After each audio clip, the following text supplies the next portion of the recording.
znanjem ponosni v prihodnost.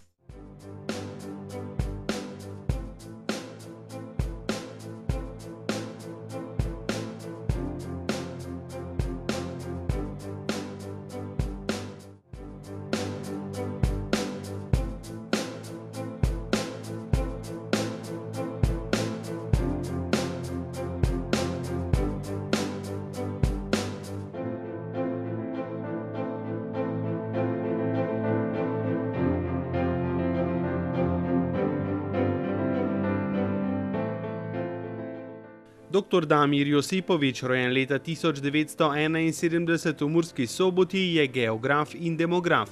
Diplomiral, magistriral in doktoriral je na Univerzi v Ljubljani. Med letoma 1999 in 2002 je bil zaposlen na Inštitutu za geografijo. V letih 2001 in 2002 se je izobraževal tudi v Španiji in Veliki Britaniji. Od leta 2002 do 2006 je bil zaposlen na Geografskem inštitutu Antona Melika ZRC SAZU. V letu 2006 pa v tržno-raziskovalni hiši GFK Gral ITEO. Od začetka leta 2007 je zaposlen na Inštitutu za narodnostna vprašanja. Doslej je objavil nad 150 znanstvenih in strokovnih del, med njimi tudi 6 znanstvenih monografij. Raziskovalno se ukvarja s študijem meja, manjšin, etničnosti, rodnosti in migracij ter postsocializma. Je avtor tudi več ekspertiz z področja demografije in trga dela socialno izključenih skupin prebivalstva. Je član mednarodnih raziskovalnih mrež ABS, HOPES, EastBoardNet, v Sloveniji pa politično-geografske sekcije Zveze geografov Slovenije in Pomurske akademske zveze PAZU.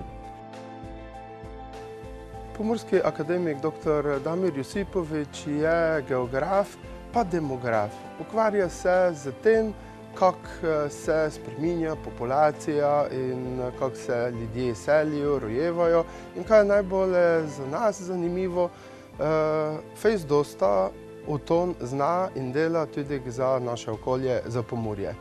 In njegovo gnjišno predavanje, da je zavoljo toga tudi toliko bolj zanimivo in za nas pomembno, kada nas znal upozoriti na ene specifike, na ene značilnosti pomurskega demografskega okolja, ker ga, kdo štejimo ene statistike za celo Slovenijo, dosta krat spreglednemo. Mogoče se nam celo čudno vidijo, kako ti zdaj to tako piše, če pa mi nekako slutimo, mislimo kaj inače. No in glih zavoljo toga, da je nam predavanje pomurskega akademika dr. Damira Josipovića lejko ostalo po eni strani toliko bolje spomini, se nam pa tudi toliko bolje globoko selo, ko bomo znali, kakšne so razmere pri nas. In ne samo to, pomurski akademik dr. Damir Josipović v bistvu že vsa leta na konferenci Pomurske akademije nam predstavlja svoje raziskovalno delo za toga področja in zavoljo toga je tudi toliko bolj zanimivo primerjati. Imamo fajn eno sliko za nazaj in na osnovi toga sem gvišen, bomo imeli tudi fajn projekcijo za naprej, zato vabljeni, ko se gnjišne predavanje z zanimanjem pogledamo.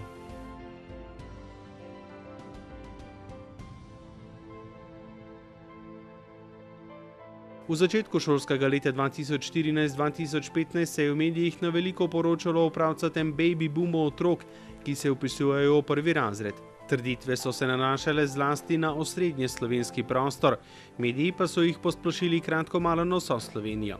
Namen prispevka je osvetliti regionalne razlike v rodnosti v Sloveniji, predvsem pa podrobneje pogledati procese, ki potekajo v Pomurju.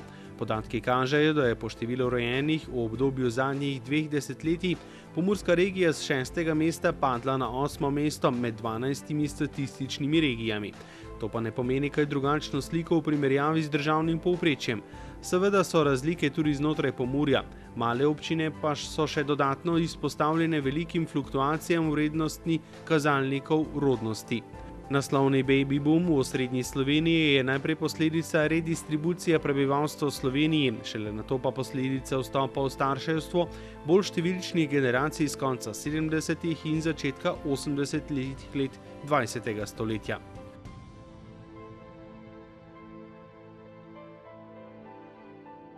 Pomurska regija je v zadnjih 2 desetletjih s 6. mesta padla na 8. mesto med 12 statističnimi regijami. Prehiteli sta jo po prebivalstvu primerljivi Goriška in Obalno-kraška regija. Število živorojenih je v istem obdobju upadlo z okrog 1200 na okrog 1000 letno. Občina Kobilje je imela v letu 2013 najvišjo stopnjo natalitete v državi, saj se je tam rodilo kar 21 otrok na 1000 prebivalcev. No, leto predtem pa se jih je rodilo na 1000 prebivalcev le 6, tako da povprečje zadnjih let z 10 živorojenimi na 1000 prebivalcev uvršča občino Kobilje med rodnostno nadpovprečne v Pomurju, vendar povprečne v Sloveniji. Analiza po občinah Pomurja je pokazala, da so v obdobju 2010-2013 po stopnji natalitete na vrhu Kobilje, Odranci, Sveti Jurij ob Ščavnici, Kuzma in Apače. V vseh 5 je bila stopnja natalitete nad 10 živorojenih na 1000 prebivalcev. Na dnu lestvice so Šalovci, Lendava, Hodoš in Velika Polana, kjer je bilo rojenih manj kot 8 otrok na 1000 prebivalcev, v Šalovcih pa celo manj kot 6.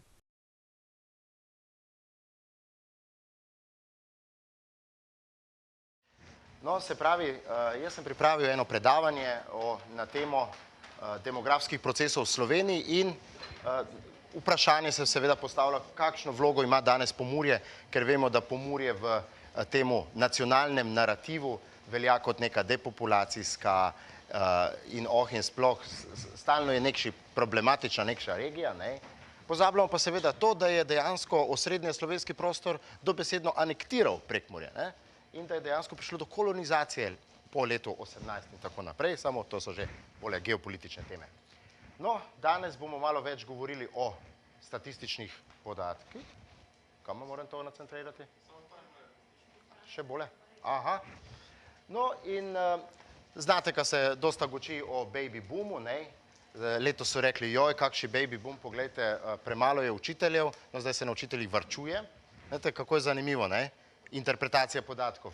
Imate najprej 1. september, joj, povečan vpis, vse šole pokajo po šivih, nimajo učiteljev, 2 meseca mine, vse se pozabi, ker je toliko afer, se pač pozabljajo stvari. In zdaj imamo pa pač varčevalne ukrepe, se pravi še večje število otrok na učitelja. No in zdaj, če smo ravno pri baby boomu, poglejmo, kaj pravzaprav je sploh baby boom. Najbrž smo vsi slišali za baby boom, a bi ga kdo znal definirati na kratko?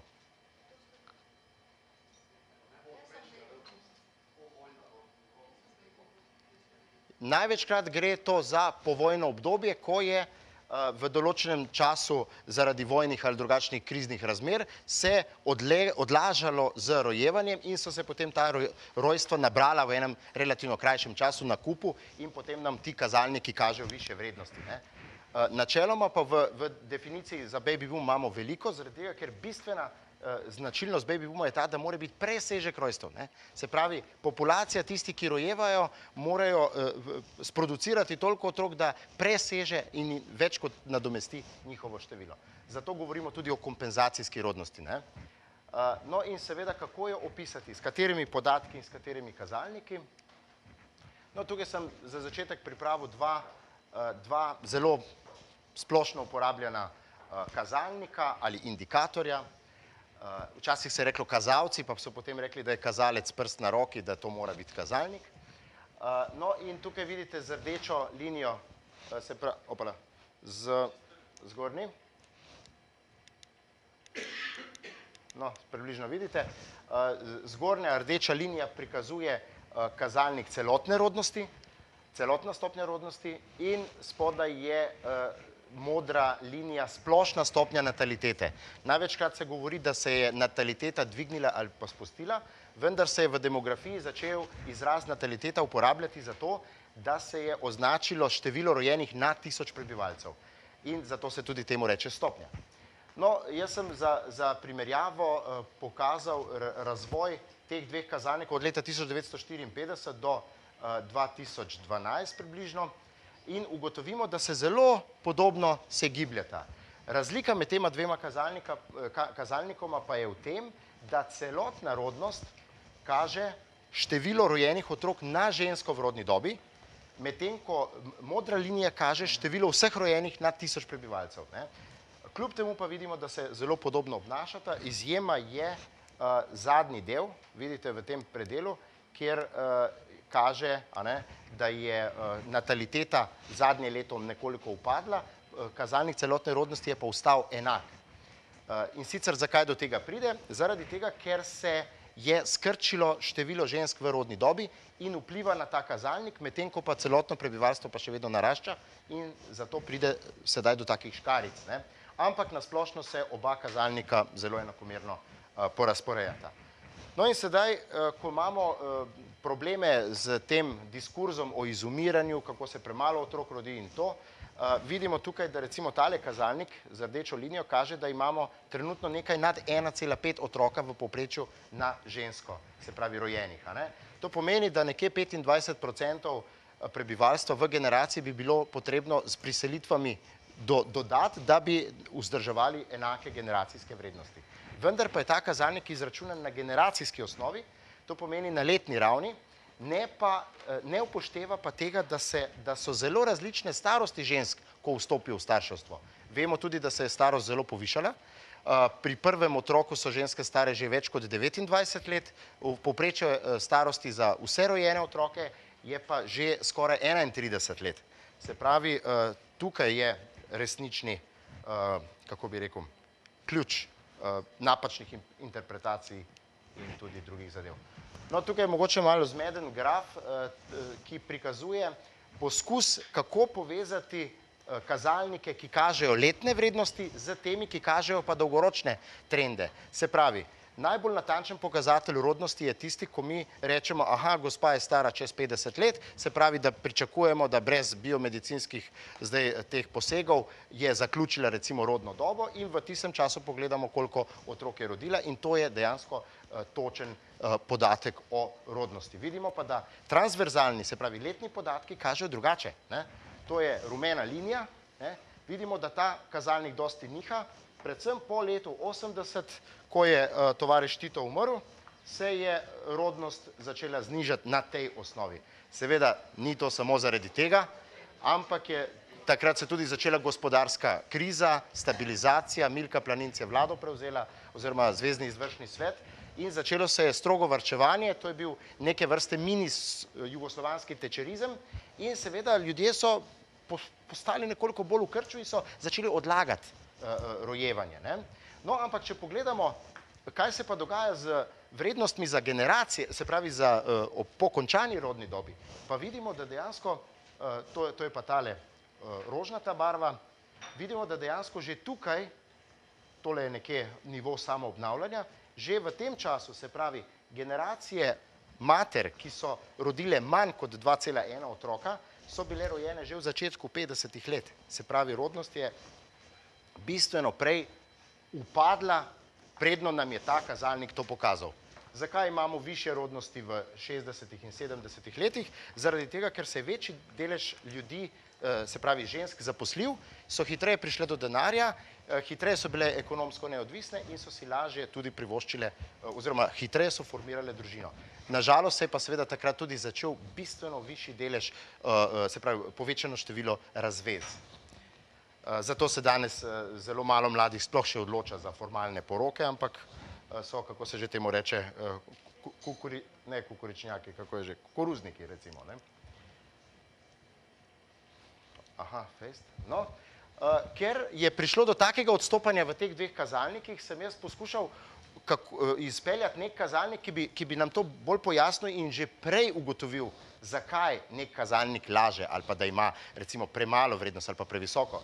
In da bi izračunal ta podmet in premet, sem v nekem dolgotrajnem obdobju razglabljanja nekako in preizkušanja prišel do tako imenovane korigirane celotne rodnosti, kjer sem upošteval še starost mater v izračunu.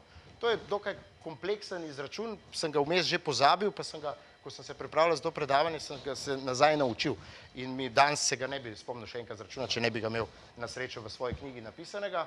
Tako da, če smo vzeli za izhodiščno leto recimo X, imamo vijolično krivuljo in leto X-1 imamo rumeno. In tukaj vidite, da so te vrednosti recimo v 90 letih, uradne vrednosti so bile tukaj, se pravi med 1,4 in 1,2 so se gibale v desetletju. Preračunani, korigirani kazalnik nam pa kaže, da so bile to podcenjene vrednosti. In poglejte za koliko, celo do 1,8 v nekaterih letih, to pomeni, da je dejansko ta kazalnik bil v povprečju v zadnjem obdobju podcenjen za 0,3 otroka. To je pa zelo veliko. In seveda postavlja demografska gibanja v popolnoma drugačno luč. Aha, pardon, malo nazaj. Tako, in zdaj aplikacija te korigirane celotne rodnosti sem jo potem naredil za obdobje od 54 do 2012 oziroma 2013. Vidite ta srčni utrip, če mu lahko malo za šalo tako rečemo, in tukaj so pa izravnane drseče 4-letna povprečja in ugotovimo, če pogledamo pikčasto rdečo linijo, da smo imeli dejansko rodnost že v 50 letih nižjo, to je pa tisto, zakaj nam je šele se pravi kohortna vrednost pokazala, se pravi tista kompletna rodnost pokazala, da smo imeli že v 50 letih matere, ki so že rodile manj kot 2,1 otroka in vidimo, da z aplikacijo tega kazalnika bi to že takrat lahko tudi vedeli, pa se tega kazalnika takrat ni nihče odkril.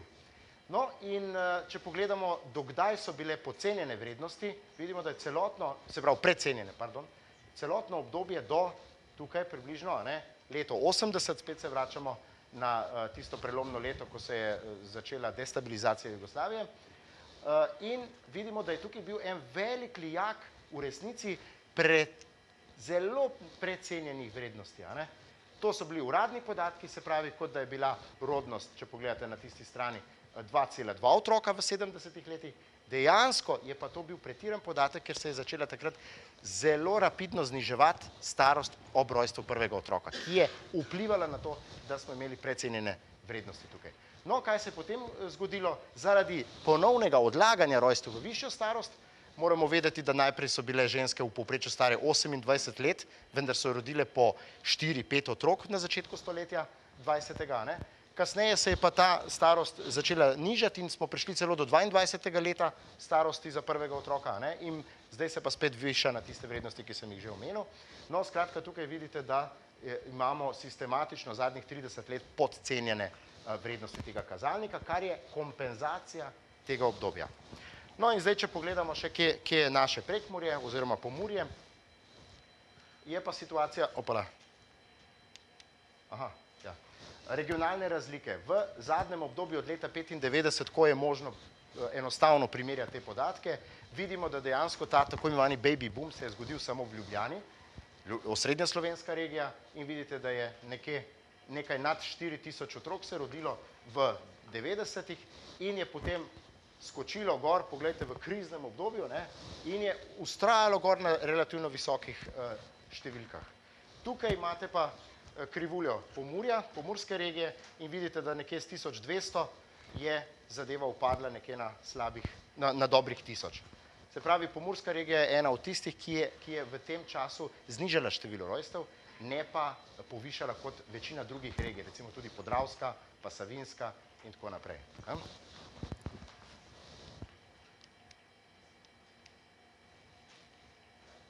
No, tukaj smo naredili eno primerjavo treh zelo številčno primerljivih regij, se pravi, vse ima okrog 120 000 prebivalcev in sicer Pomurska, Goriška in Obalno-kraška.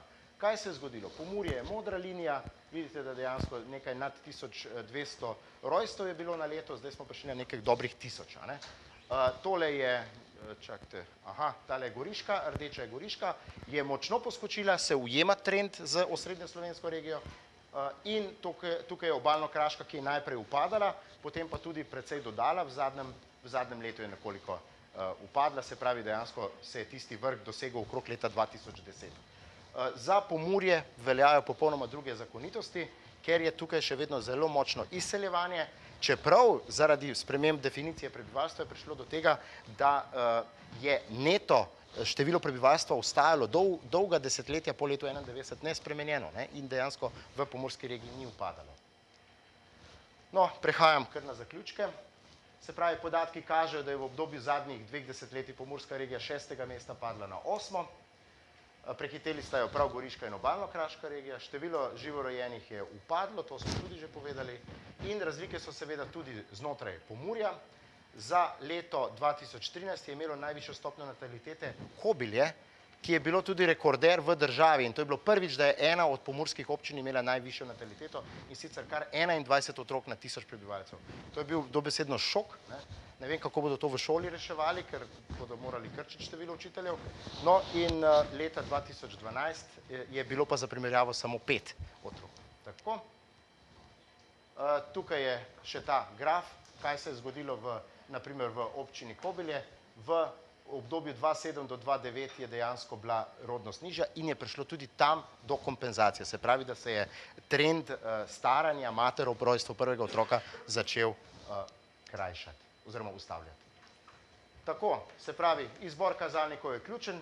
Zaradi nizkega števila prebivalcev so male občine izpostavljene velikim fluktuacijam in je zelo težko zanesljive trende potegniti, je treba več let skupaj združiti ali pa več prostorskih enot. No in seveda imamo z demografskimi zadevami tudi širše družbene implikacije, kot so naprimer ravno odvisnost zaposlovanja v šolstvu, kar se pa nažalost ne upošteva.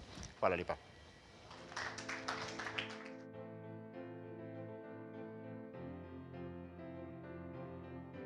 Ali ste vedeli, da na rezultate analiz odločno vpliva vrsta kazalnika, s katerim merimo rodnost? Uporaba splošne stopnje natalitete nam lahko da povsem drugačne rezultate, kot denimo uporaba celotne stopnje rodnosti, čeprav se pri večjih populacijah krivulje dolgoročnih sprememb dokaj dobro ujemajo. Zato lahko napačna analiza demografskih podatkov zavede oblikovalce politik v zmotno načrtovanje, naprimer števila potrebnih učiteljev in podobno. Na podobnih področjih raziskujejo ob pomurskem akademiku Damirju Josipoviču še naslednji član PAZU, pomurski akademik dr. Janez Malačič.